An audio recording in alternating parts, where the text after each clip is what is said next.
Welcome. What's up, everybody? We got people flooding in. Welcome to the Food Truck Beast Food Truck Masters panel Q&A. I've gone back and forth on that name a couple times, whether to call you guys Food Truck Masters, Food Truck Experts, but we got people piling in. Oh man, welcome everybody. We got 47, 48, 53, 55. Numbers keep on climbing. So lots of people hopping in here. We'll give everybody a few minutes. I apologize for getting things started a little bit late. One of our panelists is having an issue being able to log in. So if you guys see me a little bit distracted, I might be trying to do some stuff here on the back end to get them in. If we're unable to do it, we'll just have to have them on another time. But wanted to officially say welcome to everybody. My name is Max. I am the founder of Food Truck Beast. I also have a podcast by the same name, Food Truck Beast, and manage two food truck groups on Facebook, Food Truck Must Haves, and then also Food Truck Beast. And so what Food Truck Beast is all about is we are a community where we are trying to help food truck owners, become beasts and really become their best selves and really live their dreams that they're chasing and going after with their food trucks. And so the way that we do that over here is we use software, we use community, and we also use processes. And so with me here today, I have three of our panelists who do very similar things, but we all have our own different niches. And I've met these guys over the years and wanted to invite them in to be able to talk with all of you, answer some of your questions, because they all have a ton of expertise. So on my screen, I'm going to go from left to right of who's on my screen. So starting with Nick. Nick is the founder of WTF, Where's the Food Truck, which is a really useful app for getting your food truck out there. And it also does a myriad of other things. So I'm not going to go into too much detail. I'll let Nick do that. Next up, we have Tito Garza. Pronouncing that right? Right, Tito? You got it, buddy. Awesome. So Tito, he is the man. Tito started a food truck with $70. Okay, so he started the industry with $70, and from there grew into a food truck, and now has multiple brick and mortar restaurants going for him. So Tito is the man. He knows processes. He knows food trucks. He's going to have a lot of the answers to all of your guys' questions, and very glad to have you here, Tito. Thanks for joining us. Yeah, it was my wife's $70, so it wasn't mine. But it's important that I distinguish that. And I So haven't Tito paid her back started yet. with $0. Let's be You got official there. you And got it. correct me if I'm wrong. At the time, was she your wife? No girlfriend at the gym. I was just this kind of in shape guy at a gym, attracted to this girl, and I was just this broke bum. I'm like, hey, I want to start a food truck. So yeah, just slung tacos from a cooler on the side of the road and had some luck. So yeah.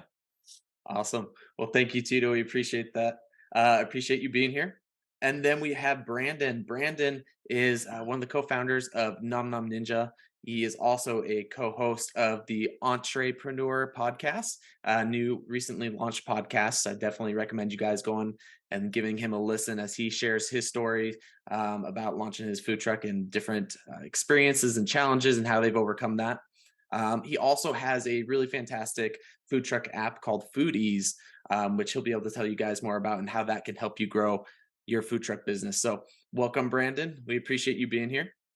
Yeah, Max, I appreciate it. It's a pleasure, man. Thanks for connecting and setting this up. Yeah. And then, last but not least, he's not here, but I think we're probably going to have to get him on another time, or maybe I'll be able to get him in here later. His name is Jeremy. And Jeremy, he started a YouTube channel called Food Truck Coach. And Jeremy, he owns Brody's Barbecue, and he has been able to be very successful, multiple trailers with that, and also doing a little bit of franchise model with his brand as well. So, welcome everybody. Giving you guys some time to hop on. Man, we have a ton of people here today. When I announced this event, I announced it just 2 weeks ago, and then actually last week, I think it was last Monday, um, is when I started, allowing guests to register. And in that period of time, we've had over 200 people register for this event. So um, one of the reasons why we are doing this, why the panelists are here, why I'm here is because I think we all agree that there is a fragmentation in the food truck industry. Um, it's hard to get information and it's hard to get really solid information. And so we all come together and we want to pull together resources and give you guys an opportunity to learn from the best in the business. And we're really all trying to focus on unifying it a little bit. Um, and so, without any further ado, I do want to get into our Q&A topic. And so, the topic we're going to be discussing today is enhancing the customer experience. Now, when I say that, that's pretty broad, pretty general, because there's a lot of different things that you can do in your food truck to enhance the experience for your customers. That could be in your marketing, where people are interacting with you for the very first time, right? Is where they see the marketing. So I want you guys to think about, as you're thinking about different questions, what questions would you have maybe around marketing? Um, and then once you market to them and they see your food truck and they approach your food truck, how can you enhance the experience? Maybe it's with your menu, coming up with better images, better descriptions. How long is your line? How long are people having to wait for your food? That all ties into the customer experience. And then, of course, they pay, they get their food, they take that bite. What is that experience like? Is the food hot? Is it cold? Is it look beautiful and appetizing? And then last but not least, what I consider the final piece of the customer experience is, how are you following up with your customers? How are you getting them to come back to your truck or your trailer or your food tent? How are you getting reviews? What kind of interaction do you have in place? So think about different questions you may have around those different categories of enhancing the customer experience and get those um, going. Now, we got about 90 people here. So I want to say, shout out in the chat here. Where are you guys from? Let's see where everybody's coming in from. And start putting your questions in the chat. Let me know where you guys are from. And Jeremy, welcome. We do have Jeremy who was able to hop on. Hey, Jeremy, we're excited you're able to join us. Sorry for the technical difficulties. There we go. There we go. Now I got audio and everything. All right. Perfect. Well, I already did an introduction, but Jeremy here, as I mentioned, is Brody's Barbecue, and they've been extremely successful with their trucks and trailers. Welcome, Jeremy. We're glad to have you on the panel here, where we're going to be talking about the customer experience. All right. So first up today, we're going to start with my man Brandon. And Brandon, I have a question for you. I'm hoping you could talk to us a little bit more about what are some of the key elements to you of a successful customer experience, and how can businesses ensure they are delivering on those now? Yeah, man, I'd be happy to answer that question. And we kind of brought this up earlier today, and I just think about how my business, where we're at today, and where we started, and hopefully, and I would expect that everybody listening today has been in some kind of customer service role, or something to do with taking care of people. And I think that's how we started this business. Is that I was in, I have a business partner, and we started getting into the food business. And our priority was always to take care of people and make sure that even if our product wasn't over the top, which we do have a solid product, our customer service was. Because those are the people that you have to take care of. Those are the people that you need returning to your truck. And I just actually talked to a restaurant yesterday, and he was telling me that he's a brand new. He actually just opened last month, and he said to continue to thrive, he needs to hit 70 to 80% of returning customers. So it's a pretty big deal, even in our business, whether you're a restaurant or a food truck. We travel a lot. We hit up a lot of different people, but those returning customers are priority. And so how you do that, you do it, like you said, based off your first initial contact. First impressions are everything. And so you got to have, if you're not working the truck, you have to make sure that you have someone with that great customer service capabilities, and someone that's going to treat customers, no matter like how much they're spending, and take time to prioritize their needs. And as a business owner, there's a lot of things that you can do to enhance that customer experience. From the very beginning, I think about keeping things simple. So like your menu, for example, that's the first thing that most people look at. And to me, we only serve like 3 to 5 primary items, like 3 really major items, and then we change the sizes, and then we add desserts and things like that as well. But our menu is very simple and it's easy to read. We got pictures on there. People eat with their eyes first, so it's important that when they look at that menu, they kind of know what they're going to get into. They fall in love with those pictures and they can see the prices and see everything like that. And that turns into the whole entire experience. So like once they get up to that truck and order, then how long does it take to get, or how long does it take for them to make up their mind? And you want to help them out as much as you can. So if you have too many items, you're going to slow down your entire process. You're going to slow down your line, and then that's going to make for an unfavorable customer experience. So the simpler the menu, the better. As soon as people can read it and understand what they want to order, and then you can get that out the window. And in my experience, trucks are built for different things, and that's what I love about this industry. It is fragmented, but it's also super versatile, and you can really target different events and have different focuses for your food truck. And we're in the fast casual industry where everything has to be super quick but have a very good quality. So our serve times are about 90 seconds to 2 minutes, depending on who's cooking and what the order is. So you really want to pay attention to your ticket times, because the person in front of you is going to take 2 to 3 minutes to get their ticket. But think about everybody behind them, and that adds up. And if you're at an event, like we do a lot of concerts and things like that, that can really slow things down. And, that's going to affect your reviews. And so that kind of brings me to that last point too, is reviews. So like you said, after you serve them, after they see it, you brought the customer in, hopefully you fed them a great product and you took care of them. Then you got to look at your reviews. And that's something that we take very seriously, is our reviews. Um, I do have a habit of kind of not responding always to the positive reviews. You can check our Google and our Facebook. We've been going steady for about 3 years full time. We did start 5 years ago part time, but we really hit it hard about 3 years ago. And so we have like 100, I think 120 Google reviews, and we have almost like 370 Facebook reviews, and we have reviews everywhere. And algorithms will push trucks with higher reviews, Google and things like that. So, and then a lot of people will make their purchase based solely on reviews. And so you want to make sure your reviews are top notch. And if for some reason we have an off day, which we always do, or maybe we have a new staff, or maybe things weren't done appropriately, or something happened, it's going to happen. The important thing is to always follow up with those negative reviews. And I always say, hey, I'm so sorry, this isn't typical of us, but how can I make this a 5-star review? So see if there's any opportunity to change their opinion, change their mind. And a lot of times that means going over the top. So it's not only like refunding them, like if the food was cold or something happened, refunding them, but I also make their next meal free to make that up to them. And so we have steadily almost 5-star reviews. Our average is 4.6 across the board. And so we do take that into consideration, take that very serious. So from very, like you said, introduction all the way to serving them and follow up, you got to make that priority, taking care of your customers. Awesome. Thank you, Brandon, for sharing your experience and what you guys have been doing to optimize that customer experience. We do have a question here from Bernie. Bernie is wondering, how do you get people to do a review?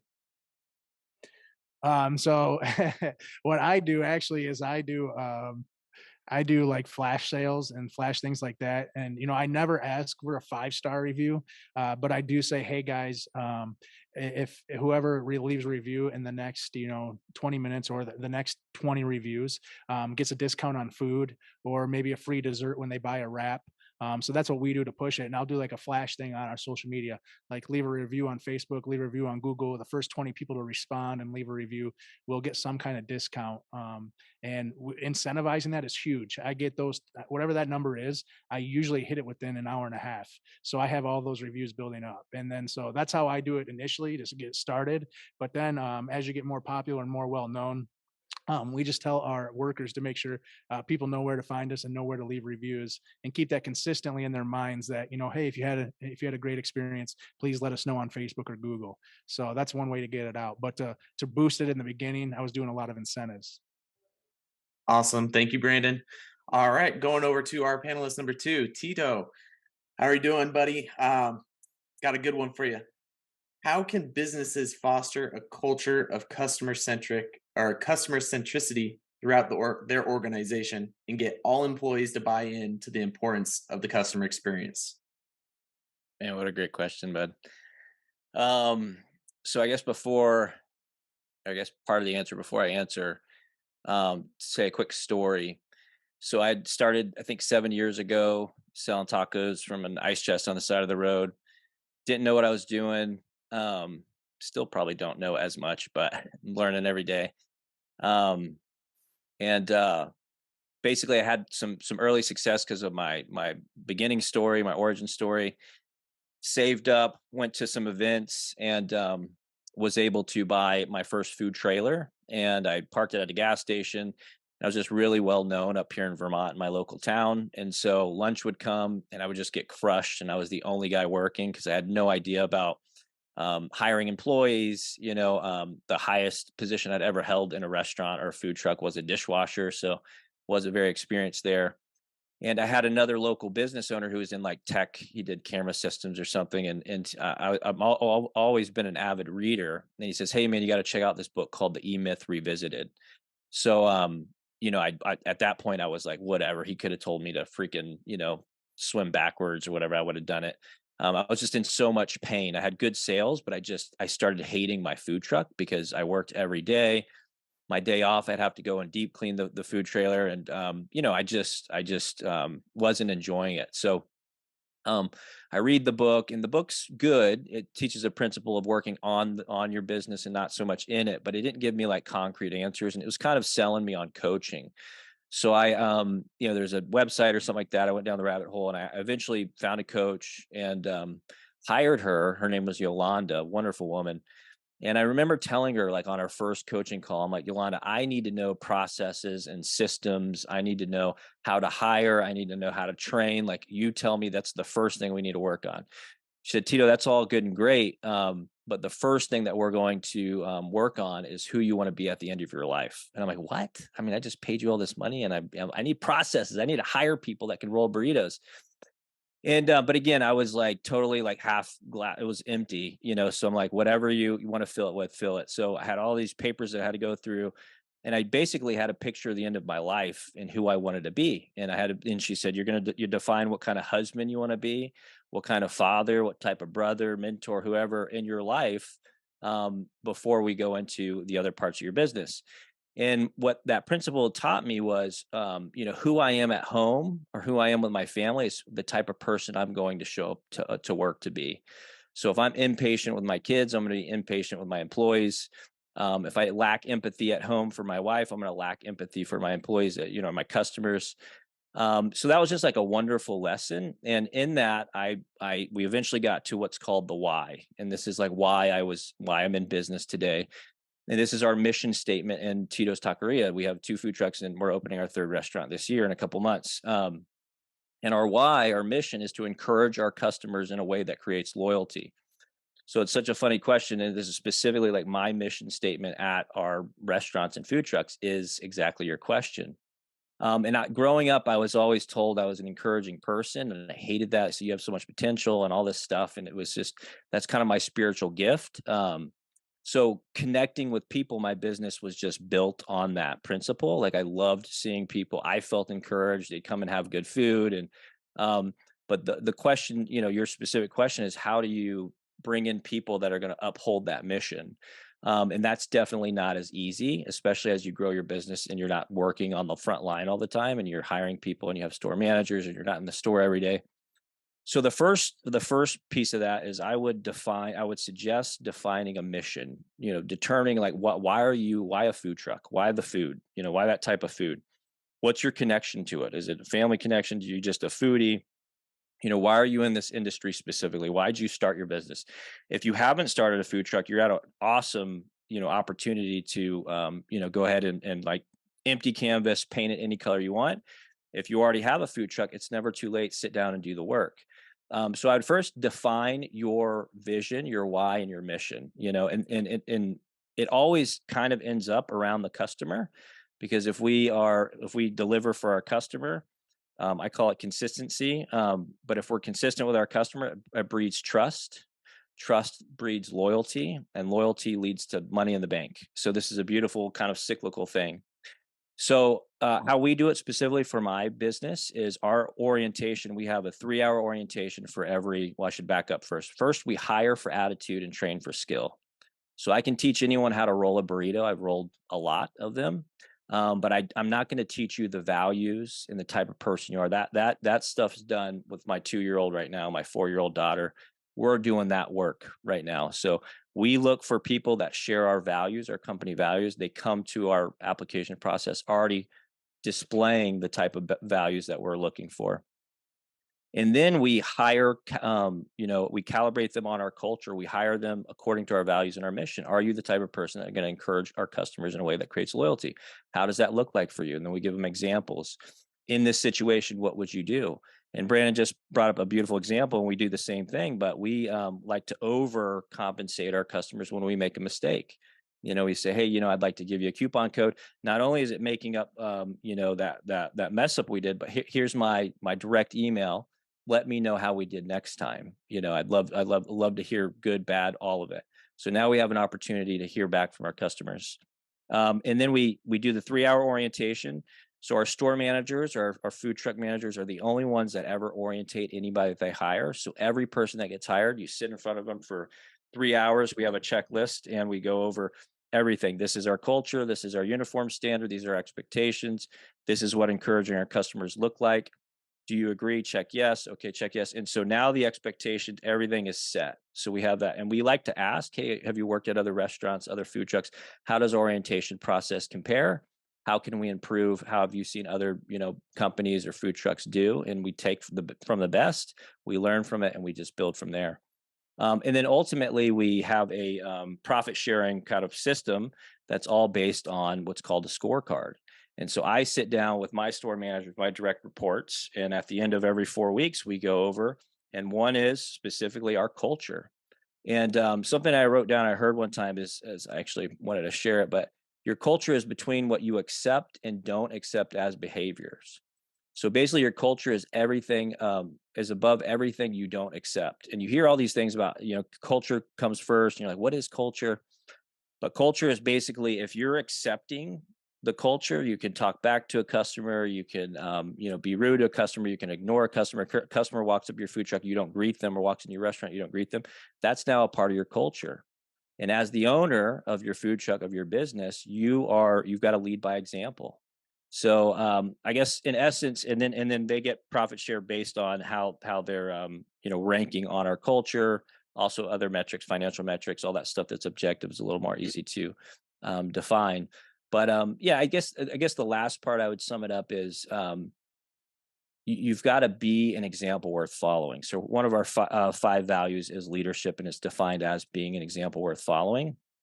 But if I went in there, I actually get kicked off my burrito making line because I talk too much to customers and I slow down our throughput. So Brandon's like, yeah, get food out. I'm like, yeah, but then I see people that were on the side of the road, and it's just awesome to see that.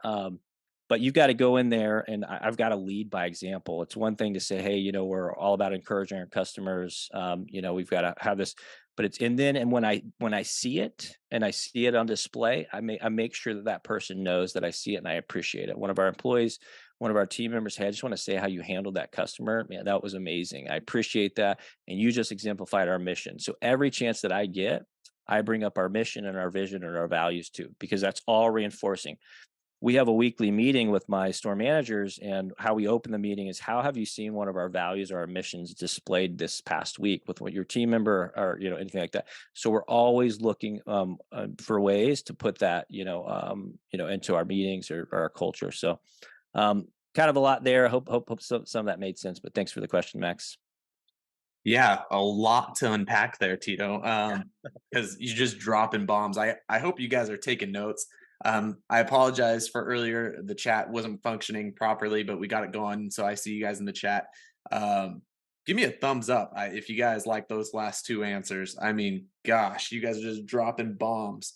And I'm thinking, how many of us actually have those? What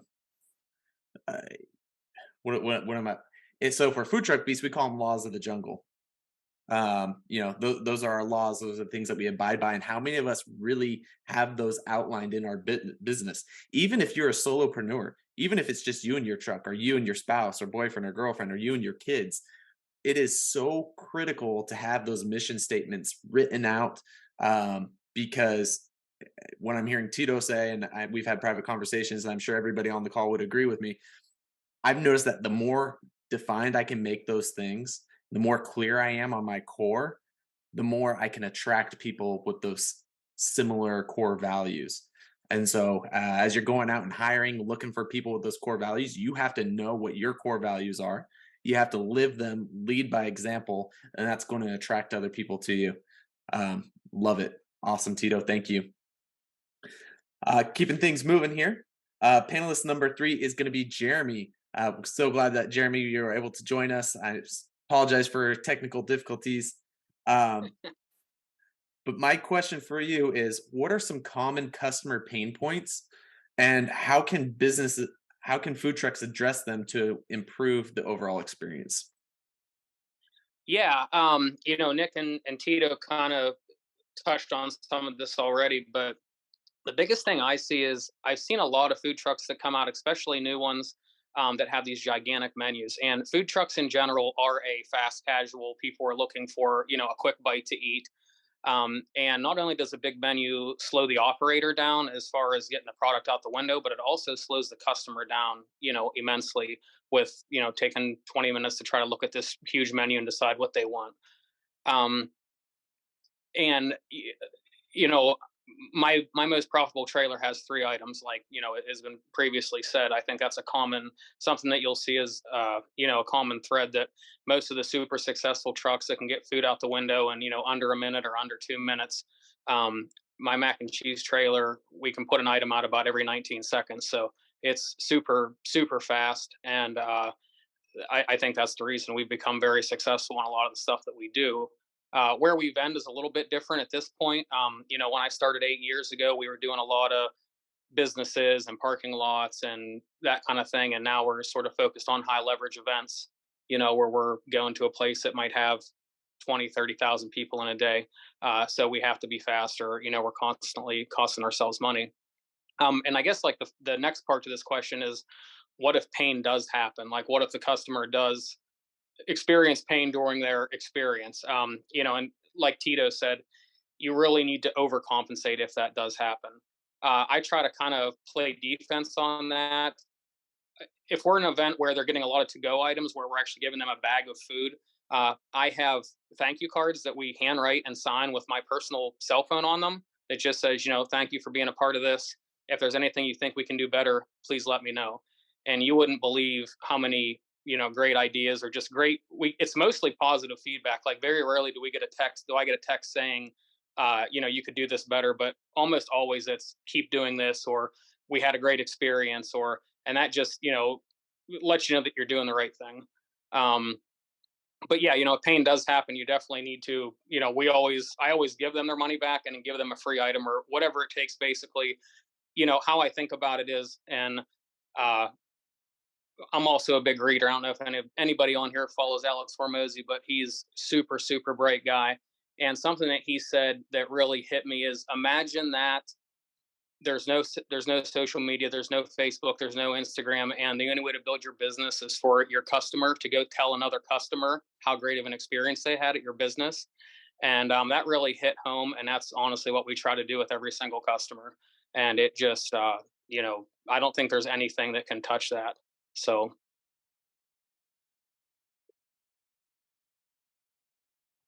Awesome. Love it, Jeremy. So glad that you're able to join and be able to share that information with us. Man, 19 seconds. That is fast. So yeah, fantastic job there.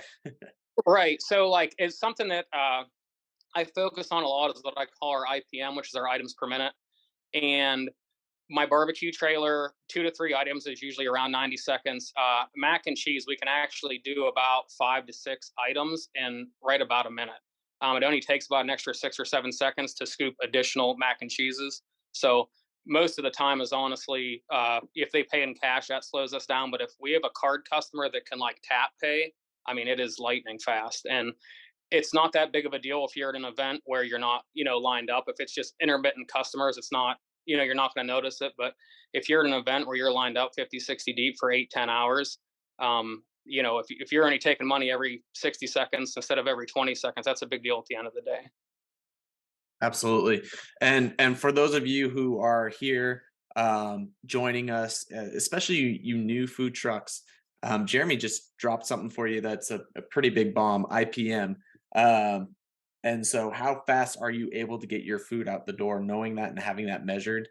Jeremy's definitely an expert at that, as well as I'm sure all our panelists are, because that has been a key to success in any of the food trucks that I've been having the pleasure to talk to, is knowing how fast they can get their food out. So thank you, Jeremy. And our fourth panelist is Nick Spindell. Nick, welcome. So for Nick's question, Nick, can you tell us, how can a food truck leverage technology to enhance the customer experience while still maintaining a personal touch? Yeah, I mean, that's a great question because technology oftentimes puts a barrier between us and that customer or that conversation that we're having, right? Like even texts, we're not face to face with that person anymore, right? So like maintaining that personal touch is absolutely important. But it doesn't have to be technology, right? Like if we just think about taking a number or using, your ticket pads that have numbers, a lot of times operators, when that food is done, they'll call that number. But if you even think about that, you can personalize that easily by taking that customer's name. And I see a lot of food truckers just use a number, and I see very few food truckers take a name, and then when that order is done, hollering, "Hey Tito, hey Brandon, hey Jeremy, your food's ready," right? Something as simple as that is such a personalized touch, because who wants to be a number? I want to be a name. I want you to, see me face to face. And that's the key, right? Like thinking about how can we personalize this experience. And what Jeremy said with the thank you cards, right? Like even we do catering and scheduling and events for food trucks. And when we get a client, we could just make that connection, and we could put the food trucks out there. We could, at the end of the event, we could just say, hey, brush our hands and it's over, right? But for every single client that we get, for events and catering and all, we give them, and this might not work for everybody, but we give them like, I think it's like a 5x7, little notepad, and it's embossed with WTF on there. It says, hey, like, we love you. And on the inside cover, I write a personal, just like Jeremy said, it's got their name in there. It's a personal note. Thanks so much for this opportunity. I even like to put a little quote in there. Like normally it's about partnerships or, working together or local businesses, stuff like that. Something like about support. Really customize every single opportunity that you can with a client or customer, whoever that might be. And then, like something like our app, we have mobile ordering in the app, right? So that kind of technology would put, some distance in between you and that customer. Instead of seeing that customer at the window ordering, having that conversation with them, you're missing out on that opportunity because they're ordering through the app. But I'd say two things. One, some people prefer to order through the app. A lot of people these days, especially like the younger crowds that we get, they might not want that face-to-face interaction. They might feel awkward. They might not feel comfortable asking questions about your menu items. So one, we want to give them the opportunity to order how they prefer, right? Let them order it where they want to, how they want to. But two, you can still customize that, personalize that experience in the end when they come to pick it up. You can say, hey, thanks so much for your order. I hope you enjoy these, this barbecue, this mac and cheese, this, these tacos. Like, enjoy that. Come back again. Hey, what's your name? Oh, John, thanks so much for coming out. Here's your food. We hope to see you again. Thanks for using WTF or whatever it might be, right? Absolutely. Like every single opportunity that we get, you got to customize it, personalize it. And, if you're dropping a business card into every bag or boat or whatever, like something to say, hey, thanks. We appreciate your purchase. Awesome. I love those tips of being able to personalize things. Can't remember who it was off the top of my head, but they said something along the lines of everybody's favorite word in the dictionary is their name, right? Or everybody's favorite word is to hear their own name. And so using that principle in your efforts, I think goes a long way. Thank you, Nick. Lots of comments here. I appreciate you guys sending your questions. So we're going to open it up now. We're going to shift gears. We've gone through the panelists. We've asked them some questions. They've been able to speak a little bit, you know, add their personal touch and their personal experience to those questions. But some of you guys, as you may know, as you've been registering, I've been interacting with you, sending you text messages, sending you emails, asking you to send in questions in advance.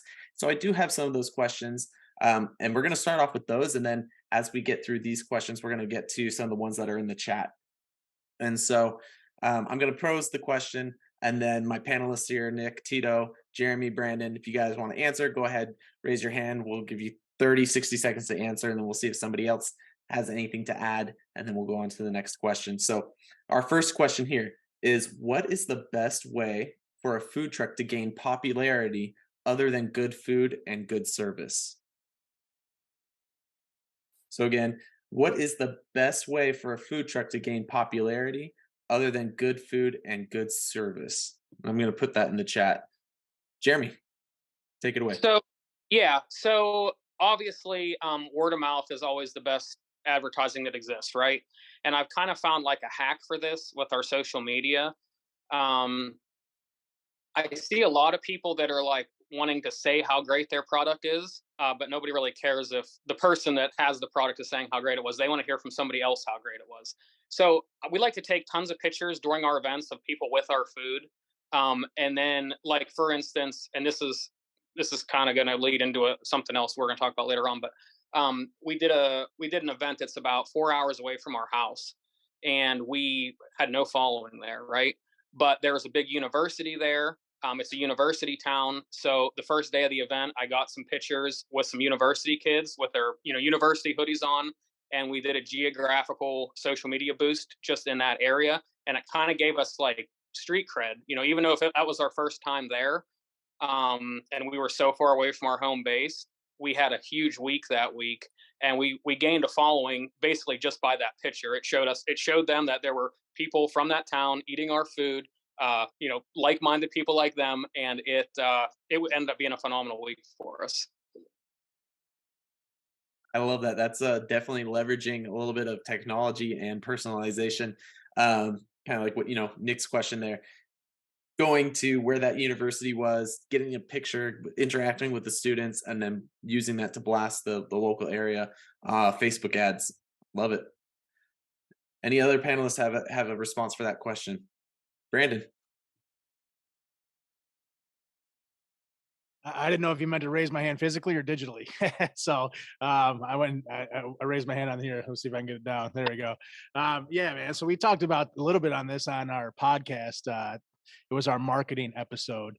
And, what I found is that in anything that you do, we do a lot of events, with my app and things like that. We help people put on fundraisers and put on other events. And to find the most successful event, you want to advertise, but it goes further than that. It's advertising through the right channels. And you want to make sure that the people that are advertising for you are influential in the community that they're in. I think that's kind of the most important thing, is to find people that are influential in their community, have followings, because for people to follow your brand, like Tito was saying, trust and loyalty. Well, there's a lot of individuals out in your community that already have that. They have the trust, they have the loyalty. And if you can tie that into your brand, then they will also start having loyalty with your brand as well, a lot quicker. It'd be like introducing a friend to a friend.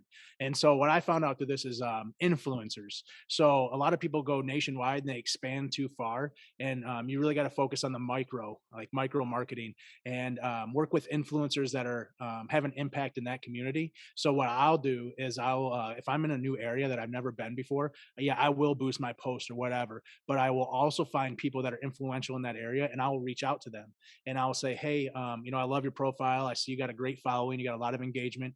How would you like to try some free food on us? Give us a review, but also post it on your story.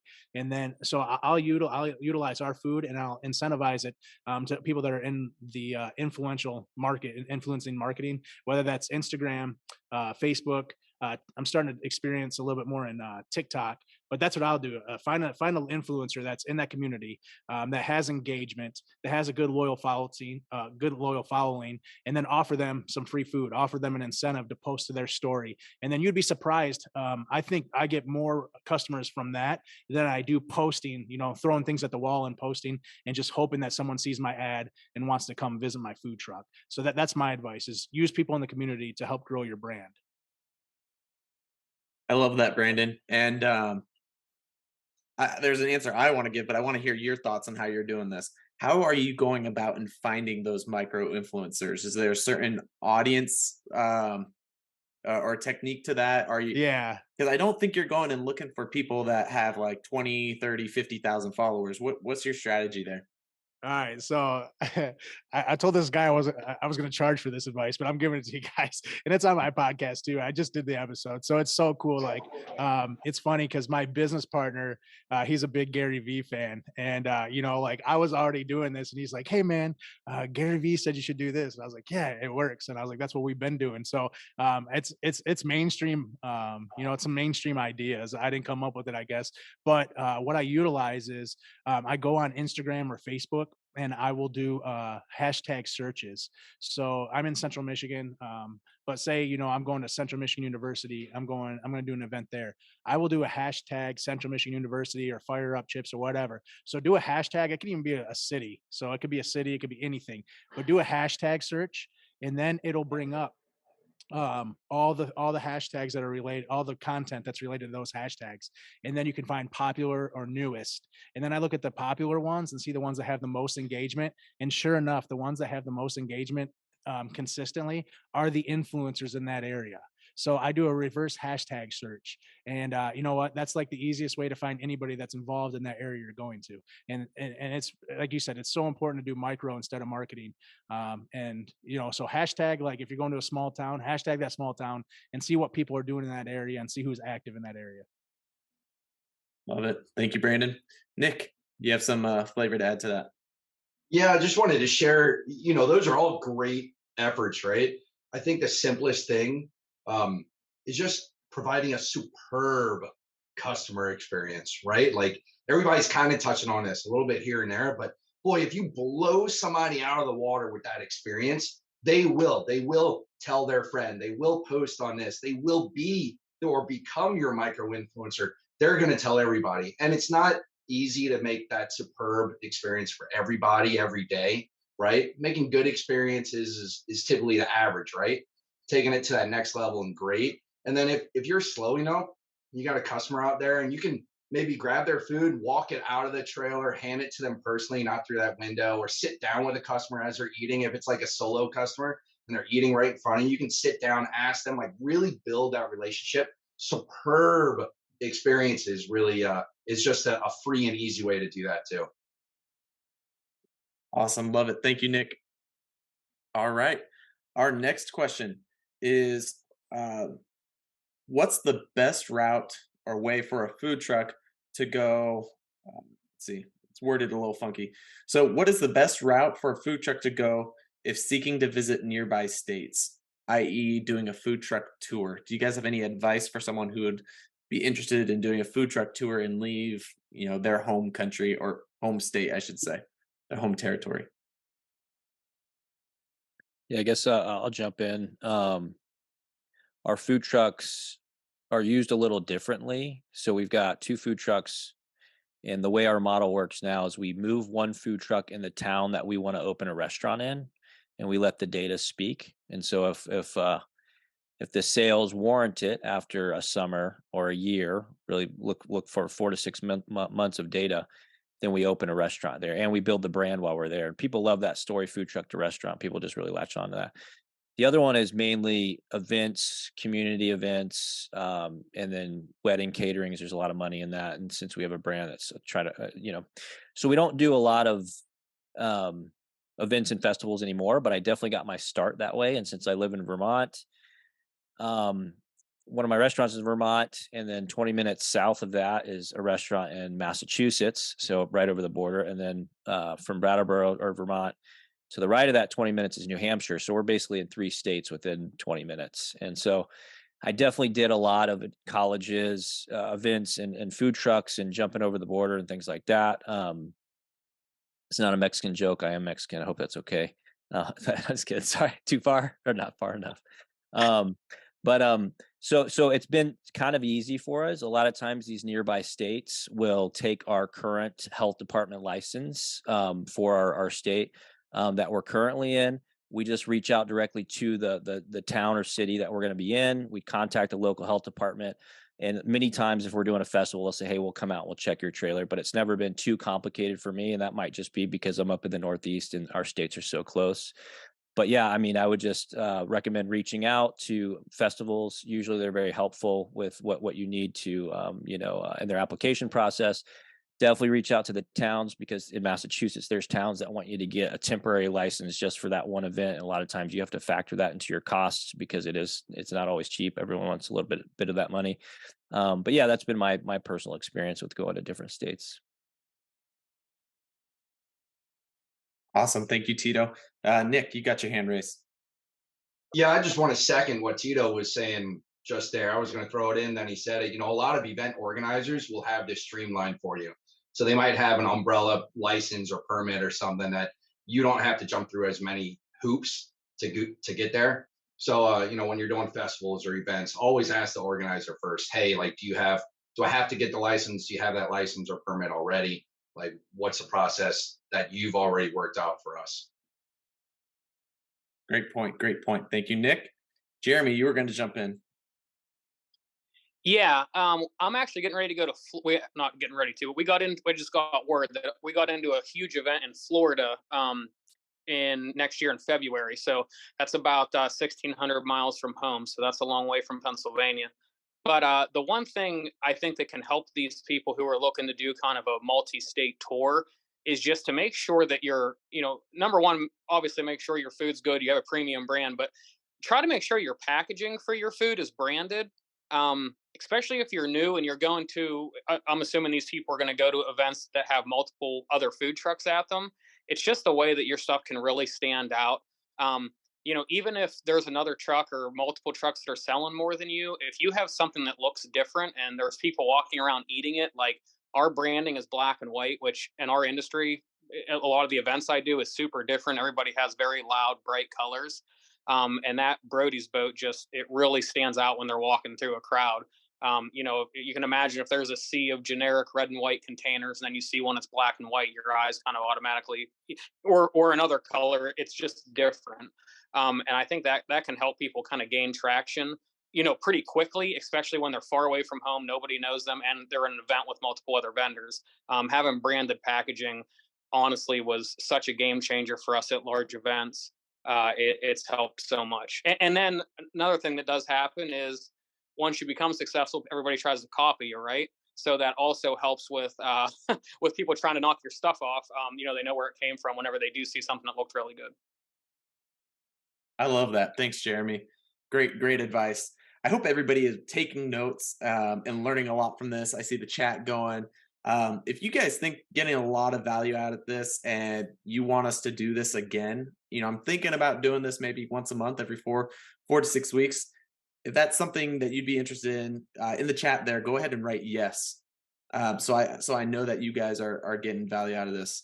Look at that. Thank you guys. I'm glad you're learning. We got some more questions here, so we're going to move on to the next subject or next question. And this is a big one, so we're going to try and do it quick, but it's a big question. Tito, you talked about this a little bit in your earlier question, and this goes to how have you been able to find reliable employees? So I'm going to tee this up a little bit. The question is, how have you been able to find reliable employees? I think the first step is knowing your core values, having those written down so you can attract the right kind of people into your business. But once you have that, how have you gentlemen been able to find reliable employees?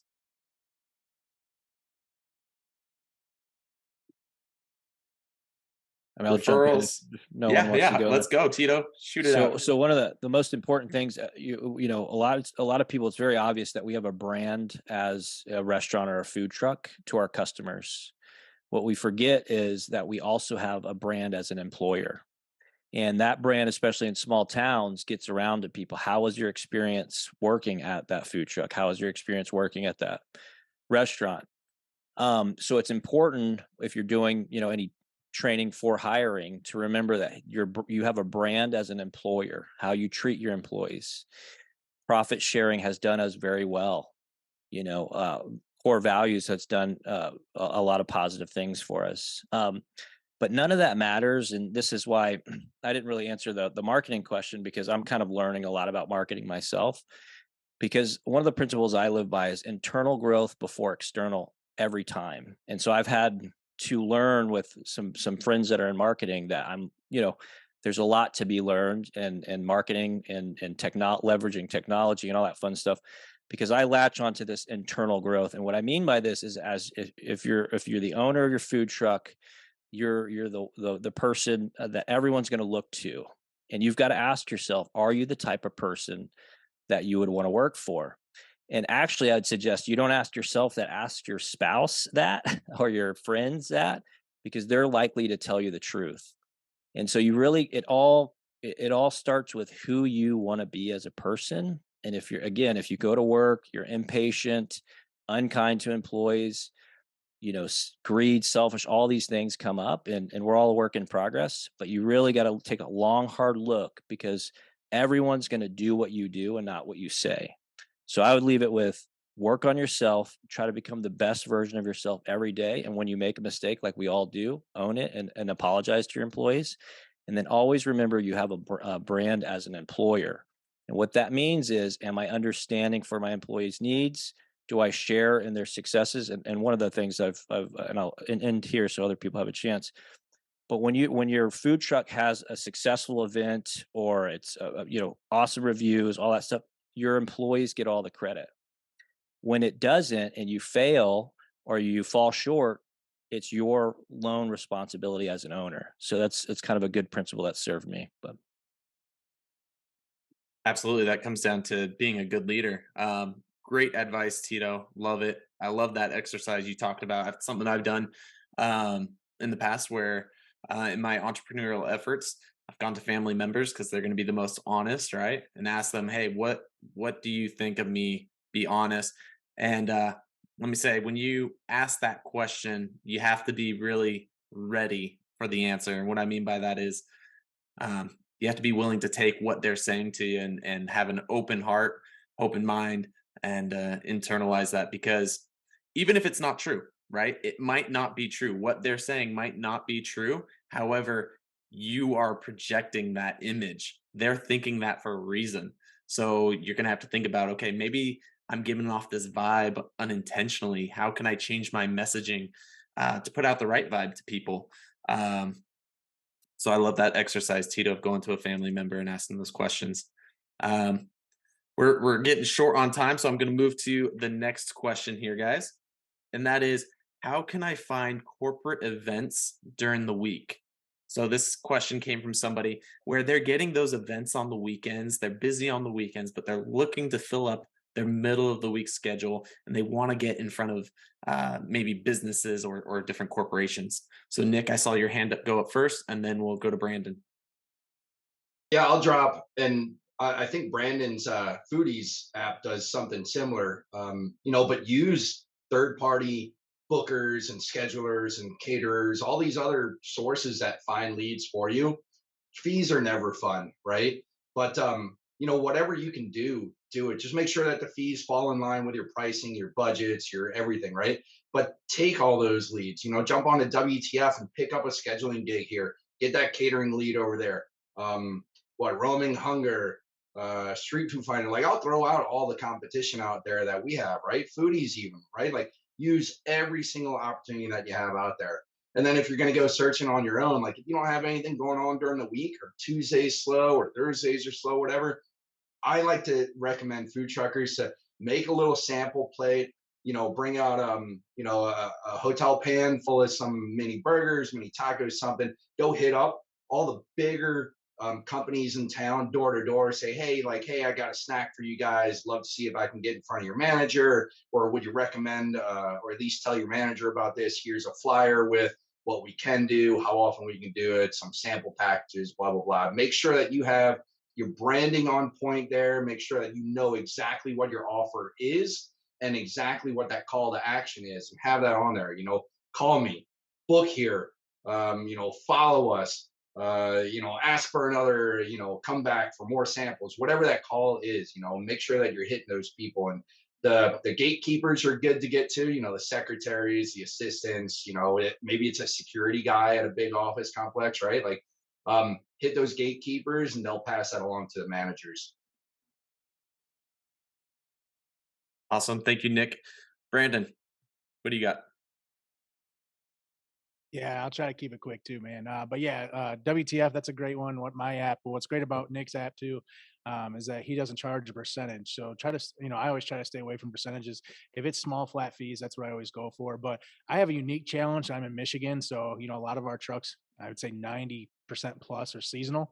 They shut down in the winter, but I stay open primarily because of what Tito said too, in retaining my good workers. They want to continue to work with us. They want to continue to generate revenue. And if they aren't working, they're going to find something else or they're going to be laid off. So I honestly stay open all year long. So it does become a challenge to find events in the winter time, especially. But what I do during the week, if it's not event season or catering season, I like to work. Partnerships are huge. Like, I can't stress that enough. So I work with local coffee shops, local breweries. I work with places that don't have kitchens. So coffee shops are huge because they bring in a ton of traffic in the morning. A lot of times they aren't serving anything. So at my lunchtime, I'm at a really busy coffee shop. At my dinner time, I'm at a busy brewery. I look for places that I can enhance other places' experiences and that we can complement each other. So that's what I'd recommend. Awesome. Thank you, Brandon. Any last comments? Jeremy, did you raise your hand or? Yeah, just real quick. So this is, I understand everybody wants to work as much as they can. One mistake I constantly see, even with upper level operators, is they're focusing a lot on what I call low leverage opportunities. We're doing an event next week, and a lot of the times it's just asking the right question. Like, I'm going to a big university next week. It's about 40 minutes from my house, and they said there's going to be about 500 people there. And I said, well, can you prepay me? And they're like, well, the other truck, they're just going to hand them tickets and then pay us for the tickets afterwards. And I said, okay. They said, but we really want you. And I said, okay, well, if you really want us, we need to get prepaid for the event. So basically that pizza truck at best is going to maybe get 100 to 200 tickets. We're getting prepaid for 500 people at $20 a person before we even get there. So, number one, it goes back to building a premium brand, but a lot of times these corporate events, like, I have found that now we don't go anywhere. We just set up and hope to sell. Like, we only get prepaid pretty much anywhere that we go. And honestly, I found most people, they don't even ask that question. Like, they just assume that they're going to set up and the people are going to come out and they're going to vend. But so many of these places, especially like once you get into larger corporations, like we do Dan and Yogurt, Komatsu International, they'll prepay us for the entire staff. And honestly, maybe 30% of them 40% of them even ends up being able to come out and eat. And it's been a game changer, honestly. So it's just, and like I said, I don't think most people even ask the question. Mm-hmm. Yeah, it's important. My background is in sales, and it's super important that when you're meeting with the customer, you're taking that sales call, that you are asking the right questions in that call to qualify them and to really set up the expectation for the event. And so that's no different here. Thank you, Jeremy, for sharing that. So we are at 3 o'clock. It has been 60 minutes. So we're going to wrap things up here, but go through real quick. Want to say thank you, everybody who's attended. We do have some last bit of wisdom here, so don't drop off too quick. But before we get to that, I do want to go around to the panel again. Guys, if you can just quick give the elevator pitch of yourself, and for the people who are on the call, where can they find you if they wanted to reach out to you? We'll start with you, Nick. Well, we are WTF, Where's the Food Truck? Download the vendor app. We have two, one for customers, one for foodies. Download the vendor app. click on get started at the bottom. We're a whole platform for the food truck industry. Anything that you need except for the food and except for the trucks, we got you. So reach out and let us know how we can help. Awesome. Thank you, Nick. Jeremy. Yeah, so I missed my intro, but basically I've been doing this about 8 years. I started out of a $99 tent, and we did just under $1 million in revenue last year. We're on pace to do probably about 1.3 this year. You can find me. I have a YouTube channel, The Food Truck Coach. We just started it, and the easiest way to get a hold of me is just Brody's Barbecue, Facebook or Instagram. I answer all my DMs pretty much instantly, so feel free to hit me up if you guys have any questions. Awesome. Thank you, Jeremy. And we appreciate you being here. Tito, where can people find you? So if you're up in Northeast, Tito's Taqueria, we got burritos, tacos, salad bowls, whatever you want. I also have a food truck Facebook group called the Food Truck Academy. I have like kind of a consulting coaching program. I'm actually not going to be taking any more clients for now as we open up our third restaurant, because that's something that's always a little stressful. But yeah, it's Tito Garza on the TikTok and Instagram, and then Food Truck Academy on Facebook. Awesome. Thank you, Tito. And Brandon. Yeah, so real quickly, you can find my app. It's Food Ease, FOODEAZE. We make all things food easy to find. You can download it on the Android or Apple. There's a business and a consumer app. Business is black, consumer is green. Entrepreneur. So it's ENTREE, Entrepreneur Podcast. We're on pretty much all the main, Amazon, Apple, Spotify, iHeartRadio, YouTube as well. And then Nom Nom Ninja, our handle is Hibachi Wraps, and that's across the board.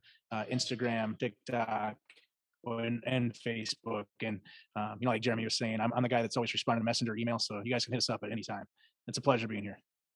Awesome. Thank you, Brandon. Thank you, panel. And thank you, everybody, for joining. Again, I'm Max. I'm the founder of Food Truck Beast. And Food Truck Beast is meant to be a community to help food trucks, leave average. No one wants to be average. You all want to be beast. You all want to be the best that you can be out there. So that is what Food Truck Beast is about. You can go to foodtruckbeast.com. You can also follow me on Instagram at Food Truck Beast. And what we do, it's a community.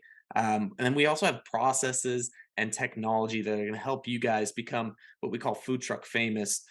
Brandon mentioned it earlier, micro marketing, how you can become a local powerhouse and get your name built out there, and marketing. So a lot of you guys didn't even know you have been interacting with the Food Truck Beast software.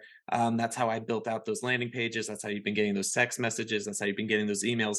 That's all through the Food Truck Beast software. And so that's what I'm doing, is I'm bringing that tool to you guys so that you can use that and leverage it to connect with your customers. So if you need to shoot out your schedule to your customers, you can do that by a touch of a button.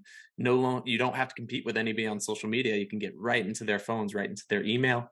So you can do that for pushing a schedule. You can use that for getting reviews, lots of different use cases. So that's Food Truck Beast. Now, for those who are on this call, I do have a very special offer for all of you guys. If you go over to foodtruckbeast.com/call, I've opened up my calendar. Now, 200 people have registered for this event. Obviously, I can't meet with 200 people. This is going to be a 30-minute strategy session for those of you who are interested. So if you're a food truck owner, you're doing more than $10,000 a week, or $10,000 a month in revenue, you can go on there and you can book a call with me, and I'm going to give you guys a free 30-minute strategy session where we can talk about your marketing. We can also do look at all your social media handles, make sure everything is working properly. And like I said, I can't do this with 200 people. 200 people, 30 minutes each. That's, 100 hours? So I don't have that much time. But I'm going to give as much time to you guys as I possibly can. So if you head over to, again, foodtruckbeast.com/call, you can go ahead and schedule that with me. Again, I want to say thank you to everybody for joining. I did do a poll, and I mean, you guys are awesome. It seems like everybody's been really interested into this kind of content. I think it's definitely been missing in the community. So I'm going to try and do this at least every 4 to 6 weeks, which is a huge commitment, but I feel like it's really important. And so in that poll, it looks like a lot of you do want to learn more about marketing and that kind of thing. So we will do this again. and we'll focus more on that kind of content. Again, thank you for being here. Appreciate all of you. Appreciate my panel. Let's throw a quick fist in the comment for the panel. We got Brandon, Nick, Tito, and Jeremy. Appreciate you guys. Thanks for making this happen. And thanks everybody for watching. Don't forget, unleash the beast.